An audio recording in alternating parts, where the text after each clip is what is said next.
हुजूमी तशद्दुद के हर रोज़ रूनमा होते वाक़यात के ख़िलाफ़ मुल्क की अहम शख्सियात ने आवाज़ बुलंद की है।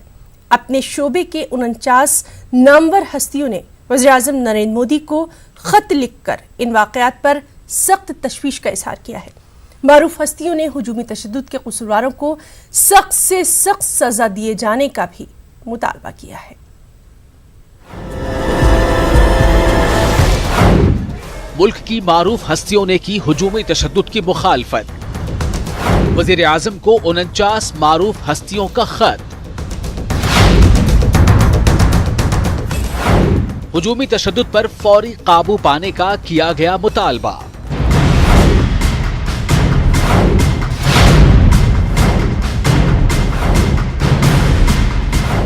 हिंदुस्तान की पहचान गंगा जमनी तहजीब और कौमी यकजहती से है, लेकिन कुछ शिद्दत पसंद हिंदू तंजीमों की शरपसंदी से मुल्क की पहचान पर दाग लग रहा है। ऐसे में इस दाग को मिटाने के लिए मुल्क की मारूफ हस्तियां सामने आई हैं। हुजूमी तशद्दुद के बढ़ते वाक़यात के दरमियान मुख्तलिफ शोबाहाए जिंदगी से वाबस्ता 49 हस्तियों ने वज़ीर आज़म नरेंद्र मोदी को खत लिखकर इस मसले को उठाया है। खत में हुजूमी तशद्दुद के बढ़ते रुझान पर गहरी तशवीश का इजहार किया गया है। खत में लिखा है कि हमारे आईन के मुताबिक हिंदुस्तान एक सेकुलर जमहूरी मुल्क है, जहां हर मजहब, तबका, सिन्फ और जात के लोगों को यकसां हुकूक हासिल हैं। खत के जरिए दानिशवरान ने मुतालबा किया है कि मुसलमानों, दलितों और दीगर अक़लियतों की लिंचिंग पर फौरी रोक लगाई जाए। खत लिखने वाले लोगों में सिनेमा, आर्ट और मेडिकल वगैरह से जुड़ी हस्तियां शामिल हैं। वज़ीर आज़म मोदी को लिखे खत पर मणिरत्नम, अद्वर गोपाल कृष्णन, रामचंद्र गुहा और अनुराग कश्यप जैसे दानिशवरान के दस्तखत मौजूद हैं।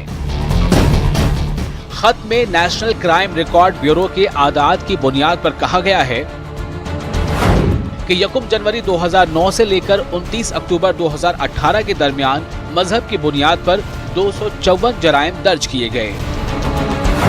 इस दौरान 91 लोगों को कत्ल किया गया और 579 अफराद जख्मी हुए।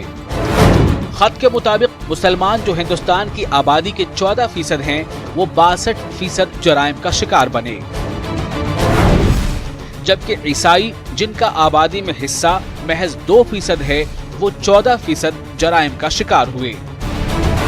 खत में कहा गया है कि ऐसे 90% वाकयात मई 2014 यानी नरेंद्र मोदी के इख्तिदार में आने के बाद रूनुमा हुए। खत में लिखा गया है कि वज़ीर आज़म नरेंद्र मोदी ने पार्लियामेंट में लिंचिंग के वाकयात पर तनकीद की है, लेकिन ये काफी नहीं है। खत में मजीद लिखा गया है, ऐसा जुर्म करने वालों के खिलाफ क्या कदम उठाए गए। हमारा मौक़िफ़ है कि ऐसे जराइम को गैर जमानती बनाया जाना चाहिए और कसूरवारों को ऐसी सजा दी जाए कि वो नज़ीर बन जाए।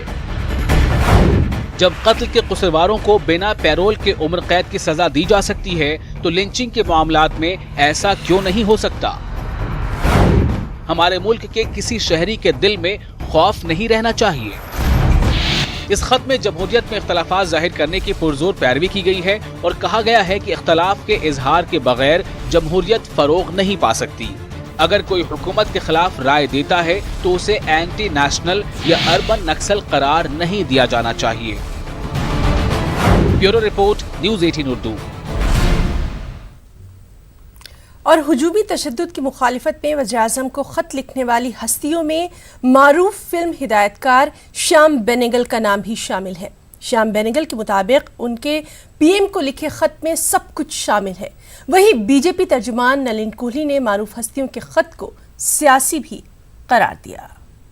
There's no view. The letter is self-explanatory. You can understand.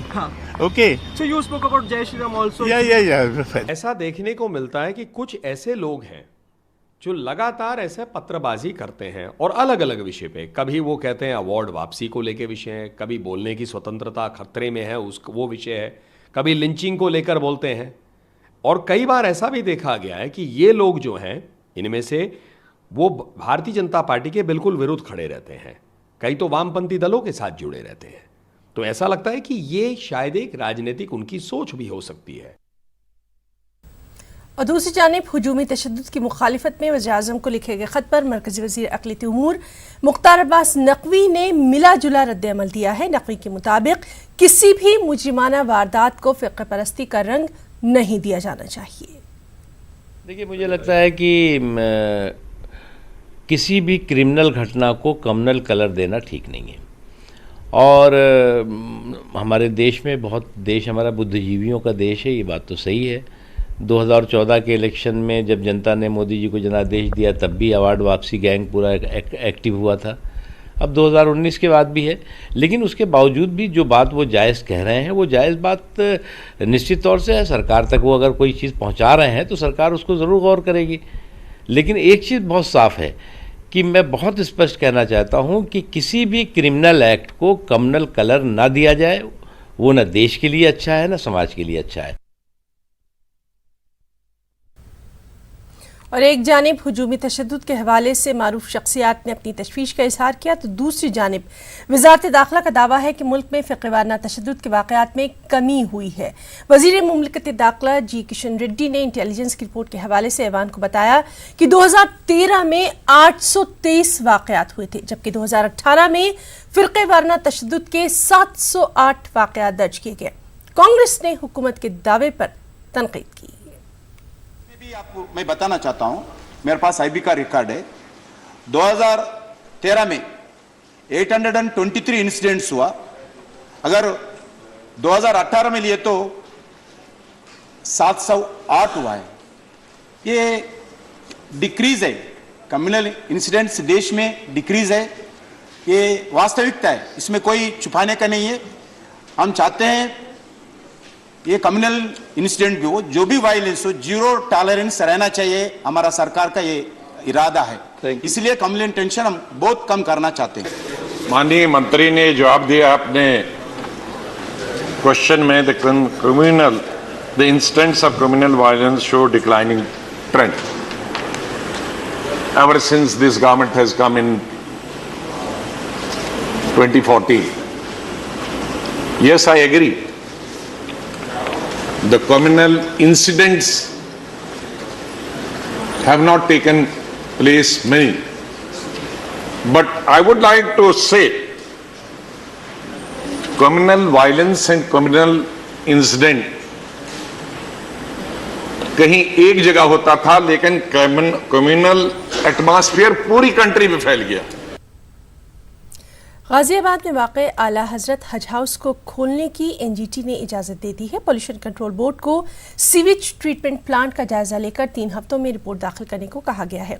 2018 में एनजीटी ने सीवेज ट्रीटमेंट प्लांट पर तनाज़े को लेकर हज हाउस को सील कर दिया था। एक रिपोर्ट। यूपी और उत्तराखंड के आज़मीन के लिए खुशखबरी। गाजियाबाद में तामीरशुदा हज हाउस दोबारा खुलेगा। एनजीटी ने आला हजरत हज हाउस को डी सील करने का दिया हुक्म।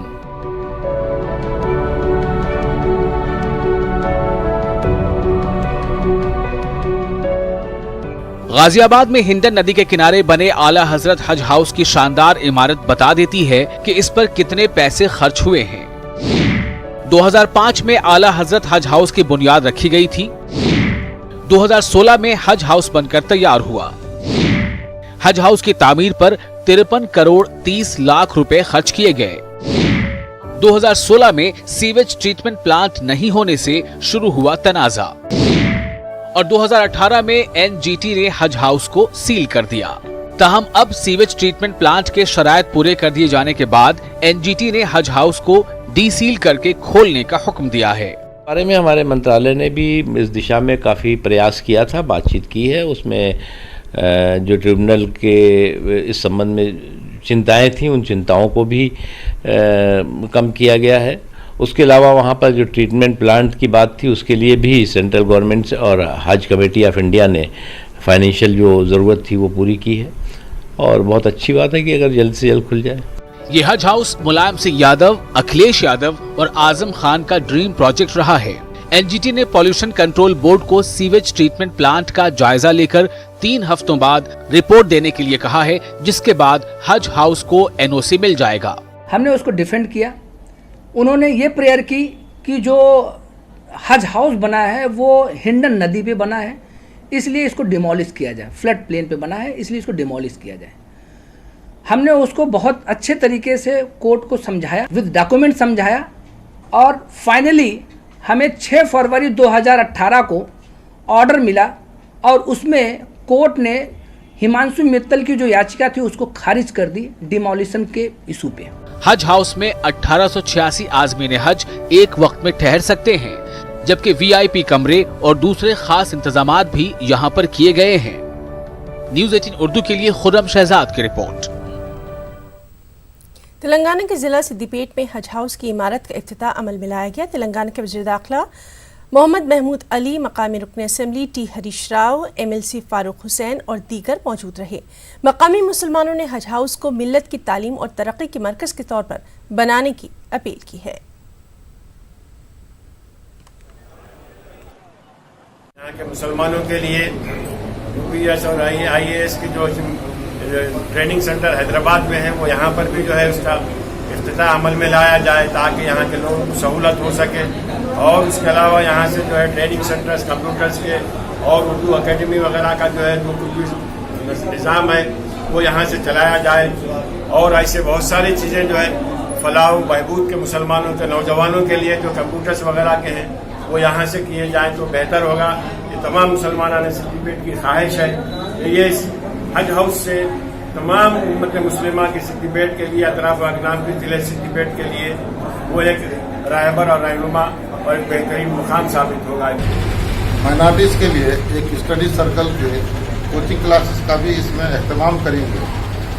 कोचिंग क्लासेस यानी TSPC और टेट और ISET और डिफरेंट MSET, नीट और PG सेंटर की काउंसलिंग सेंटर और हमावक्ती रोजगार हों, जैसे ऑटो कैड वगैरह जिसकी खलीजी ममालिक में काफ़ी डिमांड है, उसके लिए बच्चों के लिए कोचिंग क्लासेस का अहतमाम किया जाए ताकि लोकसभा इंतखाबात में मोदी है तो मुमकिन है का नारा बेहद मकबूल हुआ था।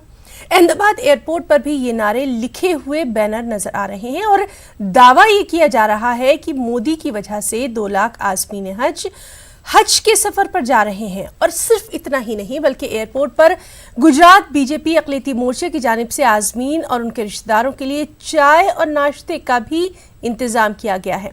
साथ ही साथ आज़मीन के आराम के लिए बाकायदा पंडाल भी बनाया गया है। और ऐसे में जहां कुछ लोग इसे BJP का सियासी खेल करार दे रहे हैं, वहीं कुछ लोगों का यह भी कहना है कि अगर आज़मीन की खिदमत ही करना है तो फिर किसी पार्टी के बैनर की आखिर जरूरत क्या है। 5 साल से कर रही है हाजियों की सेवा, लेकिन भारतीय जनता पार्टी के बैनर पे हम 2 साल से कर रहे हैं। बहुत अच्छा लगा। सब हाजी लोगों को, बेचारों को जो तकलीफ पड़ती थी वो तकलीफ अब कम पड़ने लगी। पार्टी के लोग करना चाहे तो उसको कौन मना करता है। आप भी खर्चा करो, आप भी पंडाल लगाओ, कौन मना करता है। हज कमेटी सबको देने के लिए तैयार है और हमने तो इतना किया। चलो तुम खर्चा नहीं कर सकते, तुम्हारे 50 कार्यकर्ता तो रख दो यहाँ पे, जो हाजियों की टोली को धक्का मार के अंदर लाए, उसमें कोई खर्चा नहीं है। अल्हम्दुलिल्लाह सारे खिदमत के साथी बहुत ही अच्छा काम कर रहे हैं। हाँ, आपने जैसा कहा कि किसी बैनर के थ्रू काम करे वो समझ में नहीं आता, चाहे वो कोई भी पार्टी हो, BJP हो या कांग्रेस हो या आम आदमी हो या कोई भी पार्टी हो, करना हो खिदमत खुलूस दिल से करे, ना कि कोई बैनर से करे। बहुत अच्छा लगता है और मैं तो उनको मुबारकबाद देता हूँ कि रात हो या दिन हो, कभी भी फ्लाइट हो तो वो लोग एयरपोर्ट पे सदा हाजिर रहते हैं और अच्छी तरह हाजियों की खिदमत करते हैं। उत्तराखंड के महकमा अक़लियती फलाह को मरकज़ी हुकूमत ने बड़ी सौगात दी है। ये पहला मौका है जब मरकज़ ने रियासती हुकूमत की 100% तजवीज़ात को मंजूरी दी है। प्रधानमंत्री जन विकास योजना के तहत रियासत में मुस्लिम अक्सरियती इलाकों में 2 पॉलिटेक्निक कॉलेजेस के क़याम को भी मंजूरी दी गई है।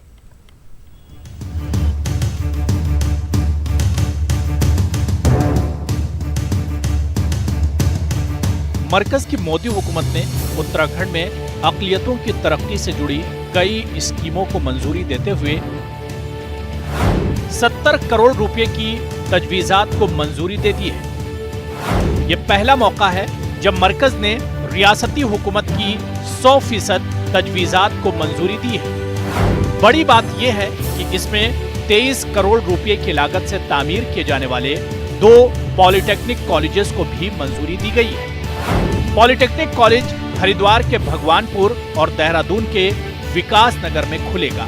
भगवानपुर और विकास नगर मुस्लिम अक्सरियती इलाके हैं। देश के सभी हिस्सों में प्रधानमंत्री जन विकास कार्यक्रम के तहत स्कूल है, कॉलेज है, पॉलिटेक्निक है, ITI है, हॉस्टल है, हॉस्पिटल है, सद्भावना मंडप हैं, जो आवासीय विद्यालय है, वो तमाम हम बहुत युद्ध स्तर पर उसको हम राज्यों को दे रहे हैं। उसमें उत्तराखंड को बहुत बड़ी तादाद में दिया गया है। उत्तराखंड की सरकार ने कई प्रपोजल दिए थे जो स्वीकृत हुए हैं, और आगे भी आने वाले दिनों में जो गैप है, जिन दूर दराज के इलाकों में स्कूल नहीं है, कॉलेज नहीं है, ITI नहीं है, पॉलिटेक्निक नहीं है, या और भी जो हॉस्टल नहीं है, कम्युनिटी सेंटर्स नहीं है, उन सबको हम जो राज्य सरकार उसमें प्रपोजल देगी उसको हम पूरा करें। अभी 2 दिन पहले भारत सरकार में बैठक हुई थी और उसमें एक तरह से कहें तो करीब 70 करोड़ के प्रस्ताव हमारे भारत सरकार ने स्वीकृत कर दिए हैं।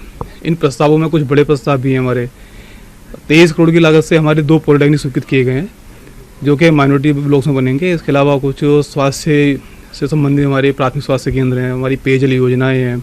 तो कुल मिला के 70 करोड़ के हमारे प्रस्ताव स्वीकृत हुए हैं और ये हमारे लिए काफ़ी एक उपलब्धि भी कह सकते हैं। स्कॉलरशिप स्कीम में उत्तराखंड को मरकजी हुकूमत के ताउन से 3 कैटेगरी में अक़लियती तबके के तलबा और तालिबात को फायदा पहुंचाया जाएगा। पहली से 10वीं जमात में 50% से ज्यादा नंबर लाने वाले प्री मेट्रिक स्कॉलरशिप के तहत 21,000 तलबा और तालिबात को माली इमदाद की मंजूरी मिली है। 11वीं से पोस्ट ग्रेजुएशन तक के तलबा और तालिबात को पोस्ट मैट्रिक स्कॉलरशिप स्कीम के तहत 3600 तलबा और तालिबात को फायदा पहुंचाया जाएगा। मेरिट कम मेंस के तहत टेक्निकल और प्रोफेशनल कोर्स के लिए 30,000 रुपये की रकम दी जाएगी। अक़लियती अक्सरियती आबादी वाले इलाकों में तिब्बी और पीने के पानी की सहूलियात फराहम कराई जाएंगी। न्यूज़ 18 उर्दू के लिए देहरादून से आसिफ की रिपोर्ट। हैदराबाद के शेख नईमुद्दीन की मैयत की तदफीन सऊदी अरब में अब जल्द ही हो जाएगी। इस ताल्लुक से न्यूज़ 18 उर्दू ने वज़ारत ख़ारजा और जिद्दा में हिंदुस्तानी सिफारत खाने को वाकिफ़ करवाया था। इसके बाद हिंदुस्तानी सिफारत खाने ने ट्वीट के ज़रिए ये इत्तला दी थी कि शेख नईमुद्दीन की तदफीन के लिए 27 जून को ही NOC जारी कर दी गई थी। वहीं हैदराबाद में मुकीम शेख नईम के अहल खाना ने इस ताल्लुक से सऊदी में ही मुकीम एक शख्स को पावर ऑफ अटॉर्नी दे दी थी, लेकिन इन तमाम मराहिल के बावजूद अब तक शेख नईमुद्दीन की तदफीन नहीं हो पाई है। न्यूज़ 18 की कोशिश के नतीजे में अब ये उम्मीद बन गई है कि बहुत जल्द शेख नईमुद्दीन की तदफीन सऊदी अरब में ही अमल में आएगी।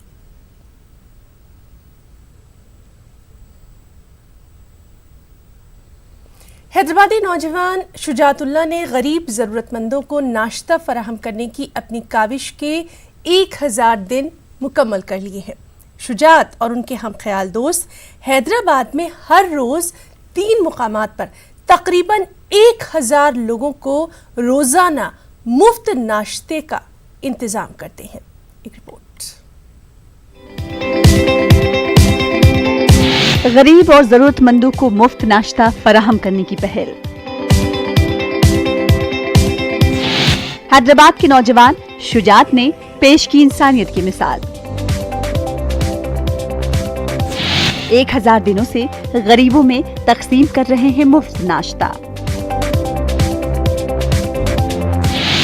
हम ख्याल दोस्तों के साथ मिलकर जरूरतमंदों की खिदमत।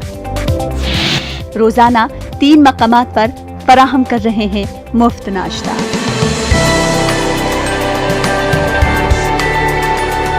फार्मेसी के तालिब इल्म शुजात अली रोज सुबह उठते ही किसी जिम या खेल के मैदान का नहीं बल्कि सरकारी अस्पतालों का रुख करते हैं। घर से निकलते ही इनका पहला पड़ाव गवर्नमेंट मैटरनिटी अस्पताल कोठी होता है, जहां सैकड़ों मरीज और अटेंडर इनके इंतजार में कतार बनाए खड़े रहते हैं कि कब एक नौजवान आए और इनको ताज़ा और गर्मा गर्म नाश्ता फराहम करे। हैदराबाद के इलाके मुशीराबाद से ताल्लुक रखने वाले शुजातुल्लाह गुज़िश्ता 1000 दिनों से इसी तरह इन जरूरतमंदों में नाश्ता तकसीम करते आ रहे हैं। शुजातुल्लाह ने इस काम का आगाज तकरीबन 3 साल पहले उस वक्त किया था जब वो B फार्मेसी कोर्स के तालिब इल्म थे और इन्होंने इम्तिहान में कामयाब होने की मन्नत मांगी थी। मैं बी फार्मेसी 3rd ईयर में था, तब मेरा एक बैकलॉग आ गया था, फेल हो गया था एक पेपर में। तभी मैं नियत किया था कि अगर मैं पास हो जाऊं तो 10 लोग को खाना खिलाऊंगा। तो अल्हम्दुलिल्लाह उसी शाम मेरा रिज़ल्ट आया और मैं पास हो गया।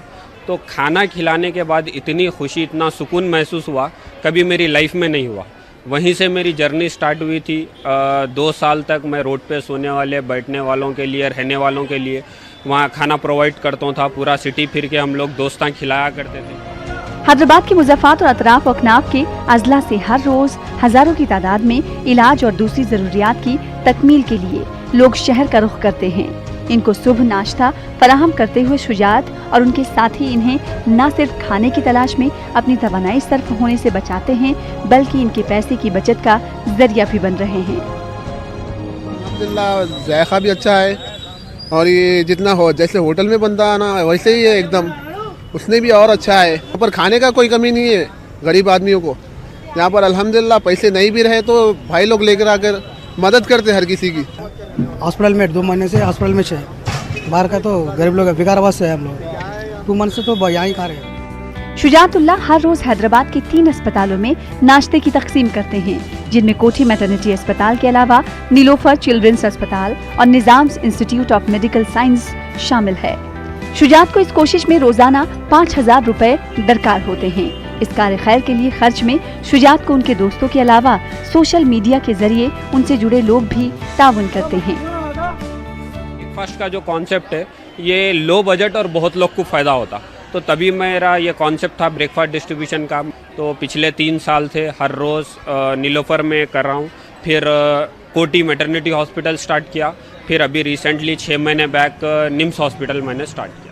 वहाँ पे रोड पे जाना पड़ता, वहाँ पे भी हमारे पास इतना पैसा नहीं रहता टाइम पे। फ्री में जो अच्छा काम है, अगर खुदा के लिए ऐसा काम हर आदमी की सोच में आए तो ठीक रहेगा। वहाँ पे अच्छा है, सब जने को अच्छा खा के अच्छा रह रहे यहाँ तो 1 महीने से आ रहा हूँ मैं, पेशेंट है।